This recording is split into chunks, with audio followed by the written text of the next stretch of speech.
ആകാശവാണി. നമസ്കാരം. പ്രാദേശിക വാർത്തകൾ വായിക്കുന്നത് അശ്വതി.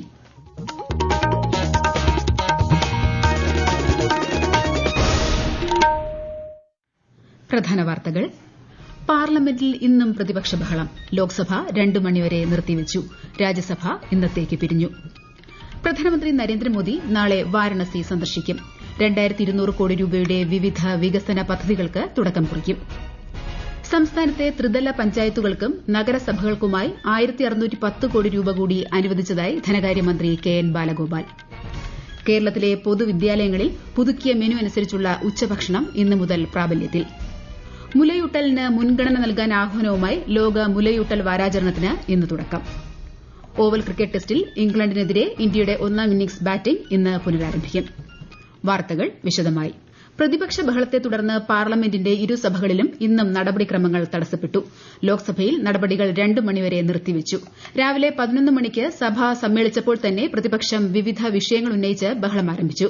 ചോദ്യോത്തരവേള തടസ്സപ്പെടുത്തരുതെന്ന് സ്പീക്കർ ഓം ബിർള ആവശ്യപ്പെട്ടെങ്കിലും പ്രതിപക്ഷം ബഹളം തുടരുകയായിരുന്നു. രാജ്യസഭയിലും സമാനമായ രംഗങ്ങളാണ് അരങ്ങേറിയത്. രാജ്യസഭ ഇന്നത്തേക്ക് പിരിഞ്ഞു. പ്രധാനമന്ത്രി നരേന്ദ്രമോദി നാളെ വാരണസി സന്ദർശിക്കും. 2200 കോടി രൂപയുടെ വിവിധ വികസന പദ്ധതികൾക്ക് പ്രധാനമന്ത്രി തറക്കല്ലിടും. പിഎം കിസാൻ പദ്ധതിയുടെ 20ാം ഗഡുവായി 9.7 കോടിയിലധികം കർഷകർക്ക് 20,500 കോടിയിലധികം രൂപ പ്രധാനമന്ത്രി കൈമാറും. ഇതോടെ പദ്ധതിയുടെ വിതരണം 3.9 ലക്ഷം കോടി രൂപ പിന്നിടും.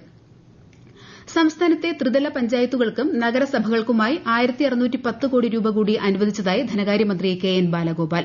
ഈ സാമ്പത്തിക വർഷത്തെ മെയിന്റനൻസ് ഫണ്ടിന്റെ 2ാം ഗഡുവായി 1396 കോടി രൂപയും ജനറൽ പർപ്പസ് ഫണ്ടിന്റെ 5ാം ഗഡു 214 കോടി രൂപയുമാണ് അനുവദിച്ചത്. ഈ സാമ്പത്തിക വർഷം ഇതിനകം 6422 കോടി രൂപയാണ് തദ്ദേശ സ്ഥാപനങ്ങൾക്കായി സർക്കാർ അനുവദിച്ചതെന്നും അദ്ദേഹം പറഞ്ഞു. കേരളത്തിലെ പൊതുവിദ്യാലയങ്ങളിൽ പുതുക്കിയ മെനു അനുസരിച്ചുള്ള ഉച്ചഭക്ഷണം ഇന്നു മുതൽ പ്രാബല്യത്തിൽ. വിദ്യാഭ്യാസ വകുപ്പ് നിയോഗിച്ച വിദഗ്ധ സമിതിയുടെ റിപ്പോർട്ട് അനുസരിച്ചാണ് സ്കൂളുകളിലെ പുതിയ ഉച്ചഭക്ഷണ മെനു തയ്യാറാക്കിയിരിക്കുന്നത്. മന്ത്രി വി. ശിവൻകുട്ടി തിരുവനന്തപുരം കോട്ടൺ ഹിൽ LPSലെ ഭക്ഷണശാല സന്ദർശിച്ചു. വിശദാംശങ്ങളിലേക്ക്. നിലവിൽ നൽകുന്ന ചോറിനു പുറമെ മുട്ട fried rice, lemon rice, vegetable biryani, വിവിധയിനം പായസങ്ങൾ തുടങ്ങിയവ പരിഷ്കരിച്ച ഉച്ചഭക്ഷണ മെനുവിലുണ്ട്. ആഴ്ചയിൽ ഒരു ദിവസമാണ് ഫോർട്ടിഫൈഡ് അരി വെച്ചുള്ള വിഭവങ്ങൾ നൽകുന്നത്. 1-2 ദിവസങ്ങളിൽ പച്ചക്കറിക്ക് പകരമായി മൈക്രോ ഗ്രീൻസും മെനുവിൽ ഉൾപ്പെടുത്തി. റാഗി ഉപയോഗിച്ചുള്ള കൊഴുക്കട്ട, ഇലയട, അവിൽ തുടങ്ങിയ പോഷക സമൃദ്ധമായ വിവിധ വിഭവങ്ങളും സ്കൂൾ ഉച്ചഭക്ഷണത്തിന്റെ ഭാഗമാണ്. ചെറുധാന്യ വിഭവങ്ങൾ നൽകുന്നതിന് തദ്ദേശ സ്വയംഭരണ സ്ഥാപനങ്ങളുടെയും PTA-യുടെയും പൊതുസമൂഹത്തിന്റെയും സഹായം തേടാമെന്നും വിദ്യാഭ്യാസ വകുപ്പ് നിർദ്ദേശം നൽകിയിട്ടുണ്ട്. സംസ്ഥാനത്ത് ഈ മാസത്തെ റേഷൻ വിതരണം നാളെ മുതൽ ആരംഭിക്കും. ഇന്ന് റേഷൻ കടകൾക്ക് അവധിയായിരിക്കും. കേരള ഫിലിം പോളിസി കോൺക്ലേവ് മുഖ്യമന്ത്രി പിണറായി വിജയൻ നാളെ തിരുവനന്തപുരത്ത് ഉദ്ഘാടനം ചെയ്യും. മന്ത്രി സജി ചെറിയാൻ അധ്യക്ഷത വഹിക്കും. ചലച്ചിത്ര താരങ്ങളായ മോഹൻലാൽ, സുഹാസിനി, സംവിധായകൻ മണിരത്നം എന്നിവർ മുഖ്യാതിഥികളാകും. കേന്ദ്ര സഹമന്ത്രി സുരേഷ് ഗോപി, മന്ത്രിമാരായ V. Sivankutty, GR Anil, KB Ganesh Kumar, Veena George, speaker AN Shamseer, പ്രതിപക്ഷ നേതാവ് VD സതീശൻ തുടങ്ങിയവർ പങ്കെടുക്കും. 2 ദിവസത്തെ കോൺക്ലേവിൽ സിനിമാ മേഖലയുമായി ബന്ധപ്പെട്ട 9ഓളം വിഷയങ്ങളിൽ ചർച്ച നടക്കും. സംസ്ഥാനത്തെ 14 ജില്ലാ പഞ്ചായത്തുകളിലെ കരട് വാർഡ് വിഭജന നിർദ്ദേശങ്ങൾ സംബന്ധിച്ച പരാതികളിന്മേൽ ഡീലിമിറ്റേഷൻ കമ്മീഷൻ ഹിയറിംഗ് പൂർത്തിയായി. 14 ജില്ലകളിലായി ആകെ 147 പരാതികളാണ് ലഭിച്ചിരുന്നത്. ജില്ലാ പഞ്ചായത്ത് കരട് വാർഡ് വിഭജന നിർദ്ദേശങ്ങൾ ജൂലൈ 21-ന് പ്രസിദ്ധീകരിച്ചിരുന്നു. ജില്ലാ പഞ്ചായത്ത് വാർഡുകളുടെ അന്തിമ വിജ്ഞാപനം പുറപ്പെടുവിക്കുന്നതോടെ ഡീലിമിറ്റേഷൻ പ്രക്രിയ പൂർത്തിയാകും. 14 ജില്ലാ പഞ്ചായത്തുകളിലായി നിലവിലുണ്ടായിരുന്ന 331 വാർഡുകൾ 346 വർദ്ധിക്കും.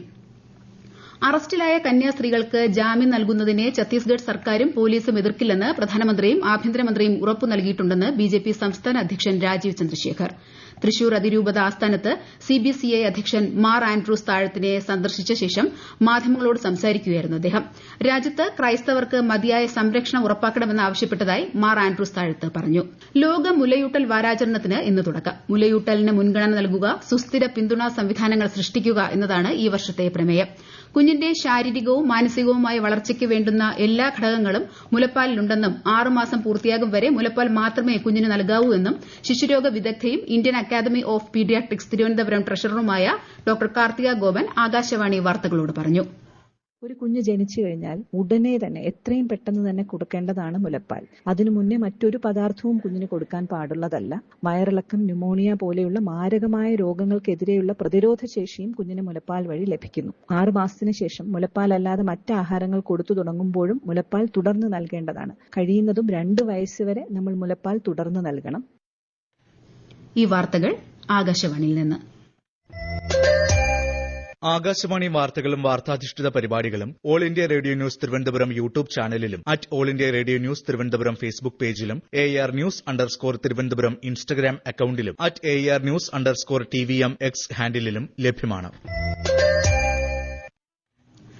സിസ തോമസിനെ ഡിജിറ്റൽ സർവകലാശാല വൈസ് ചാൻസലറായും കെ ശിവപ്രസാദിനെ സാങ്കേതിക സർവകലാശാല വൈസ് ചാൻസലറായും വീണ്ടും നിയമിച്ച് ഗവർണർ രാജേന്ദ്ര വിശ്വനാഥ് ആർലേക്കർ.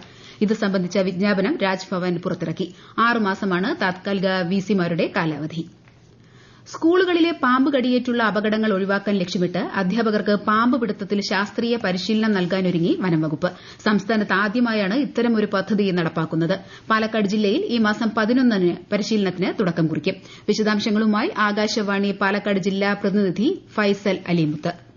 സാമൂഹിക വനവൽക്കരണ വിഭാഗത്തിന്റെ നേതൃത്വത്തിലാണ് പരിശീലനം നൽകുക. പരിശീലന പരിപാടിയിൽ പങ്കെടുക്കാൻ അധ്യാപകർക്കായി വനം വകുപ്പ് പ്രത്യേക രജിസ്ട്രേഷൻ ഫോം തയ്യാറാക്കിയിട്ടുണ്ട്. പാമ്പ് പിടുത്തത്തിന് പുറമെ പാമ്പ് കടിയേറ്റാൽ ചെയ്യേണ്ട പ്രഥമ ശുശ്രൂഷ, ചികിത്സ ഉൾപ്പെടെയുള്ള സമഗ്രമായ പരിശീലനമായിരിക്കും അധ്യാപകർക്ക് നൽകുകയെന്ന് സാമൂഹിക വനവൽക്കരണ വിഭാഗം അധികൃതർ പറഞ്ഞു.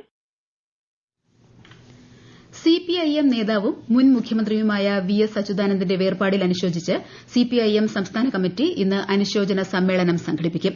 തിരുവനന്തപുരം കനകക്കുന്നിൽ സംഘടിപ്പിച്ചിരിക്കുന്ന പരിപാടിയിൽ മുഖ്യമന്ത്രിയും മുതിർന്ന കമ്മ്യൂണിസ്റ്റ് നേതാവുമായ പിണറായി വിജയൻ, സിപിഐഎം സംസ്ഥാന സെക്രട്ടറി MV ഗോവിന്ദൻ, പ്രതിപക്ഷ നേതാവ് VD സതീശൻ, വിവിധ രാഷ്ട്രീയ പാർട്ടി നേതാക്കൾ, മതനേതാക്കൾ, സംഘടനകളുടെ പ്രതിനിധികൾ തുടങ്ങിയവർ പങ്കെടുക്കും. കണ്ണൂർ ആറളം ഫാമിൽ കാട്ടാനകളുടെ അതിക്രമം വർദ്ധിക്കുന്നു. പൊതുജനങ്ങൾക്ക് യാത്രാ നിരോധനം ഉൾപ്പെടെയുള്ള നിയന്ത്രണം ഏർപ്പെടുത്താൻ തീരുമാനം. വിശദാംശങ്ങളുമായി ആകാശവാണി കണ്ണൂർ ജില്ലാ പ്രതിനിധി KO ശശിധരൻ. ആറളം പുനരധിവാസ മേഖലയിലെ പരിപ്പുതോട്, കോട്ടപ്പാറ മേഖലകളിലാണ് കാട്ടാന ശല്യം അതിരൂക്ഷം. 40-ലധികം ആനകൾ പുനരധിവാസ മേഖലയിലും ഫാം കൃഷിയിടത്തിലുമായി തമ്പടിച്ചിട്ടുണ്ടെന്നാണ് കണക്ക്. കാട്ടാന ശല്യം രൂക്ഷമായതിനെ തുടർന്ന് ചില കുടുംബങ്ങൾ വീട് ഉപേക്ഷിച്ച് മാറി താമസിച്ചു തുടങ്ങിയിട്ടുണ്ട്. കാട്ടാന ഭീഷണി രൂക്ഷമായ പുനരധിവാസ മേഖല ബ്ലോക്ക് 18-ലെ പരിപ്പുതോട് കോട്ടപ്പാറ റോഡിലാണ് യാത്രാ നിരോധനം ഏർപ്പെടുത്തിയിട്ടുള്ളത്. തിരുവനന്തപുരം മെഡിക്കൽ കോളേജ് യൂറോളജി വിഭാഗം മേധാവി ഡോക്ടർ ഹാരിസിനെതിരെ സർക്കാർ എടുത്ത നടപടി തികച്ചും സ്വാഭാവികമെന്ന് മന്ത്രി വീണ ജോർജ്. സർക്കാർ നിയോഗിച്ച വിദഗ്ധ സമിതിയുടെ അന്വേഷണത്തിൽ സർവീസ് ചട്ടലംഘനം ഉണ്ടായെന്നാണ് റിപ്പോർട്ട്.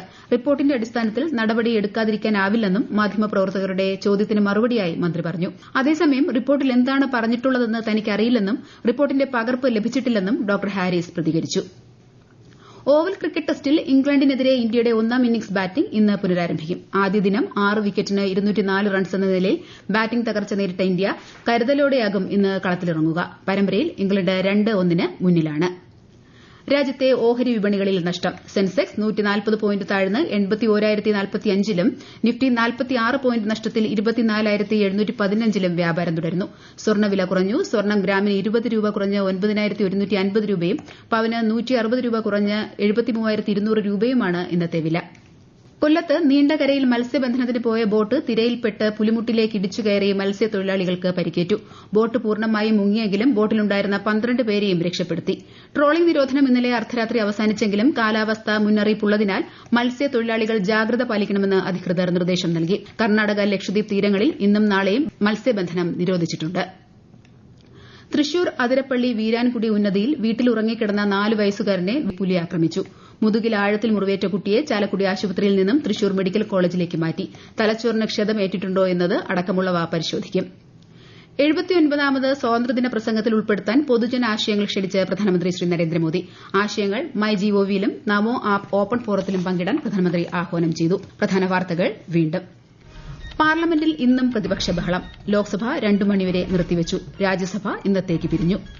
പ്രധാനമന്ത്രി നരേന്ദ്രമോദി നാളെ വാരണസി സന്ദർശിക്കും. 2200 കോടി രൂപയുടെ വിവിധ വികസന പദ്ധതികൾക്ക് തുടക്കം കുറിക്കും. സംസ്ഥാനത്തെ ത്രിതല പഞ്ചായത്തുകൾക്കും നഗരസഭകൾക്കുമായി 1610 കോടി രൂപ കൂടി അനുവദിച്ചതായി ധനകാര്യമന്ത്രി KN ബാലഗോപാൽ. കേരളത്തിലെ പൊതുവിദ്യാലയങ്ങളിൽ പുതുക്കിയ മെനു അനുസരിച്ചുള്ള ഉച്ചഭക്ഷണം ഇന്നു മുതൽ പ്രാബല്യത്തിൽ. മുലയൂട്ടലിന് മുൻഗണന നൽകാൻ ആഹ്വാനവുമായി ലോക മുലയൂട്ടൽ വാരാചരണത്തിന് ഇന്ന് തുടക്കം. ഓവൽ ക്രിക്കറ്റ് ടെസ്റ്റിൽ ഇംഗ്ലണ്ടിനെതിരെ ഇന്ത്യയുടെ ഒന്നാം ഇന്നിംഗ്സ് ബാറ്റിംഗ് ഇന്ന് പുനരാരംഭിക്കും. പ്രാദേശിക വാർത്തകൾ കഴിഞ്ഞു. അടുത്ത വാർത്താ പ്രക്ഷേപണം 12:50.